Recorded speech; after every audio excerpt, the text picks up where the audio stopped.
കോഴിക്കോട് പുതിയ ബസ് സ്റ്റാൻഡിലെ കെട്ടിടത്തിൽ ഇന്നലെ വലിയ തീ പടർന്നപ്പോൾ ആ തീ അണയ്ക്കാൻ വേണ്ടിയിട്ട് ആദ്യം എത്തിയ ഫയർ യൂണിറ്റ് എന്ന് പറയുന്നത് കോഴിക്കോട് ബീച്ച് ഫയർ സ്റ്റേഷനിലെ യൂണിറ്റാണ്. ഈ കാണുന്ന വാഹനമാണ് ആദ്യമായിട്ട് അവിടെ എത്തിയതും തീ അണക്കാനുള്ള ശ്രമങ്ങൾ നടത്തിയതുമൊക്കെ. പക്ഷേ മിനിറ്റുകൾ കൊണ്ട് തന്നെ ഇതിലെ വെള്ളം തീരുകയും റീഫില്ല് ചെയ്യാൻ വേണ്ടിയിട്ട് പുറത്തേക്ക് പോകേണ്ട ഒരു അവസ്ഥയും ഉണ്ടായി. അതുവരെ ആ സമയത്തേക്ക് ഒരു അല്പനേരം വെള്ളം പമ്പ് ചെയ്യാൻ കഴിയാതെ പോവുകയും ചെയ്തു.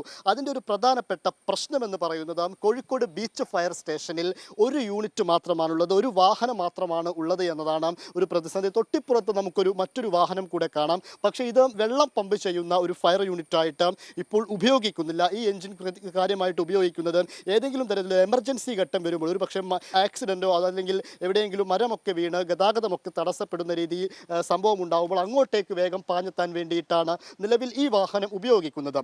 കോഴിക്കോട് ബീച്ച് ഫയർ സ്റ്റേഷനെ സംബന്ധിച്ചിടത്തോളം നേരത്തെ 5 യൂണിറ്റുകൾ ഈ സ്റ്റേഷനിൽ ഉണ്ടായിരുന്നു. 2023 സെപ്റ്റംബറോടുകൂടി ഇവിടെ നിന്ന് മറ്റു വാഹനങ്ങൾ, അതായത് ഒരു വാഹനം മാത്രം നിലനിർത്തിക്കൊണ്ട് ബാക്കി വാഹനങ്ങൾ മീഞ്ചന്ത യൂണിറ്റിലേക്കും അതുപോലെ തന്നെ വെള്ളിമാട് കുന്ന് യൂണിറ്റിലേക്കും കൈമാറുകയായിരുന്നു. അതിൻ്റെ ഒരു കാരണം ഈ വാഹനങ്ങൾ നിർത്തിയിടാൻ കാര്യമായ സൗകര്യം ഇവിടെ ഇല്ല എന്നതാണ്. ഈ കെട്ടിടത്തിൻ്റെ പല ഭാഗങ്ങളും പൊളിഞ്ഞു വീഴാറായ നിലയിലാണുള്ളത്. ഇത് നവീകരിക്കണമെന്ന ആവശ്യമൊക്കെ അന്ന് തന്നെ ഉയർത്തുകയും ഇതിൻ്റെ പ്രപ്പോസൽ എല്ലാം നൽകുകയും ചെയ്തിരുന്നു. പക്ഷേ 2023 ആ സമയത്തൊക്കെ പ്രപ്പോസൽ നൽകിയെങ്കിലും കാര്യമായ നടപടി ഈ കെട്ടിടത്തിൻ്റെ കാര്യത്തിൽ ഉണ്ടായിട്ടില്ല എന്നതും ഒരു വലിയ പ്രതിസന്ധിയാണ്. ഈ രീതിയിൽ തീരെ പരിഗണിക്കാതെ അവഗണിക്കുന്ന രീതിയിലാണ് ഈ ബീച്ച് ഫയർ സ്റ്റേഷനോട് എല്ലാ കാലത്തും ഉണ്ടായിരിക്കുന്ന സമീപനം. അതിലൊരു മാറ്റമുണ്ടാവാതെ ഇത്തരത്തിൽ വലിയ രീതിയിലുള്ള തീപിടുത്തമൊക്കെ ഉണ്ടാകുമ്പോൾ ഒരു പക്ഷേ വലിയ പ്രതിസന്ധിയാവുന്നത് ഇത്തരം അസൗകര്യങ്ങൾ തന്നെയാണ്.